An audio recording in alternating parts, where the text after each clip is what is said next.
And here we are, ladies and gentlemen, taking out the Tier 3 Kolberg for a spin. Now, what is there to know about this ship?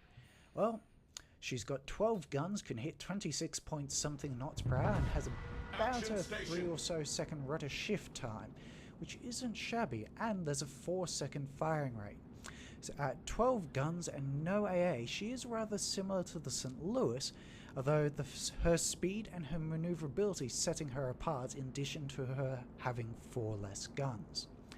Now, in terms of upgrades for this lovely little ship, you're going to want to prioritize the ranging system over the hull upgrade, as prior to this upgrade, you're going to be detected about 1 kilometer or so before you can return fire.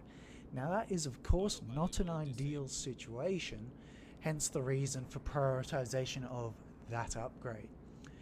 Now, in terms of how you play this ship, it's going to be a little bit similar to a St. Louis, although I would avoid the limelight, as this is not a ship that has sufficient armor or a health pool to slug it out with too many ships, or if you're the sole focus of a battleship's attention.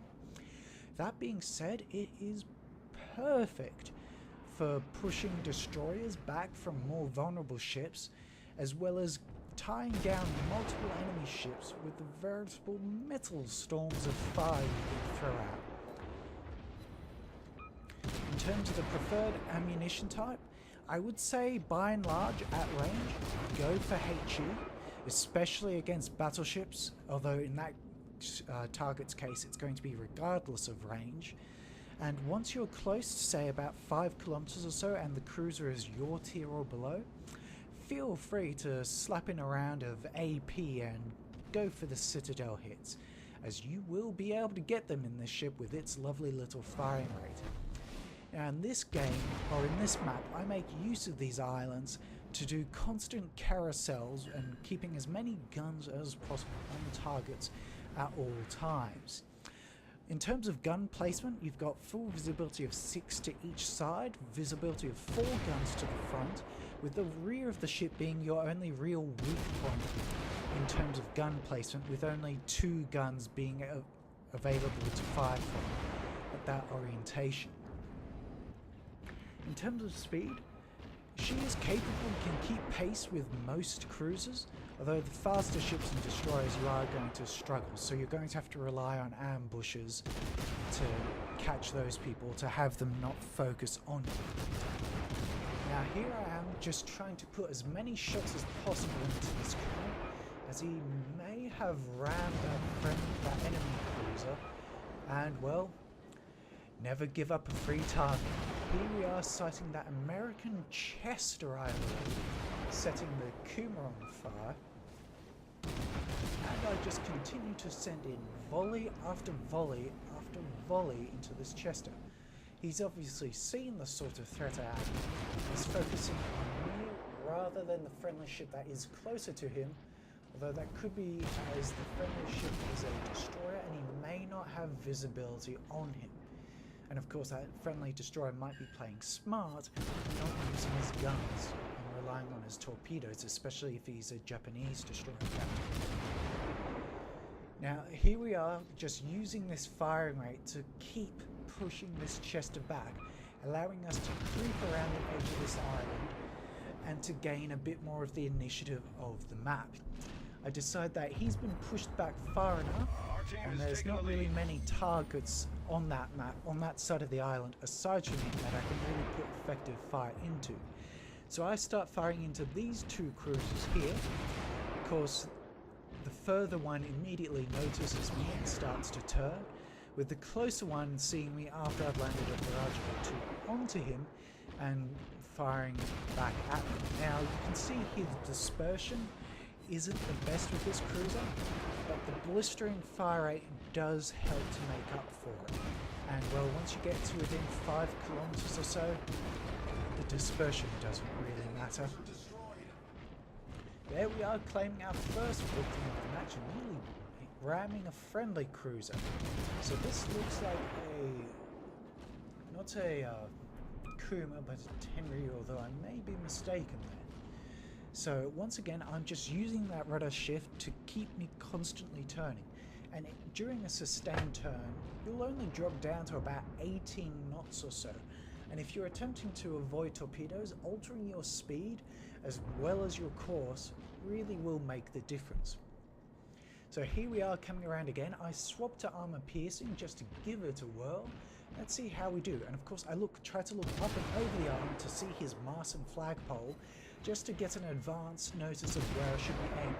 Scoring a citadel hit on the first barrage, I quickly followed up with a second, scoring yet another citadel penetration. He knocks my engine out. I of course immediately repair that, as he is Kun and Kuns have torpedoes. I score a third citadel hit, fourth salvo, and send in a fifth and a sixth in no short order, claiming my second victim of the game. Now I'm making a turn back around this island, as if I continued to push around in this direction, I'd have the island blocking my retreat and no friendlies in sight. Now here I'm not really expecting these shots to hit due to his angle of travel and the fact that the island is getting between us, but you never know, you might get lucky after all. Now this island is a stalwart friend and I have loved it, but it is time to push on and get to the left side of the island. My friends have now showed up and should be able to deal with that cruiser, although I do believe he is now turned around and is making for this side of the island. So I pre-aim and try to sight the most convenient target, taking an opportunistic shot at this cruiser. I immediately notice the one that's just popped around and start throwing as many shells as it is humanly possible to do so into the side of his armor. He of course immediately retaliates, but is either unable to land those shots on me, or they were just ricocheting off, which, considering my rapid course change here, I'm going to go with they just weren't able to land a shot on me. Of course, now I have made a rather significant mistake and have strayed into the firing range of 3 of the enemy ships.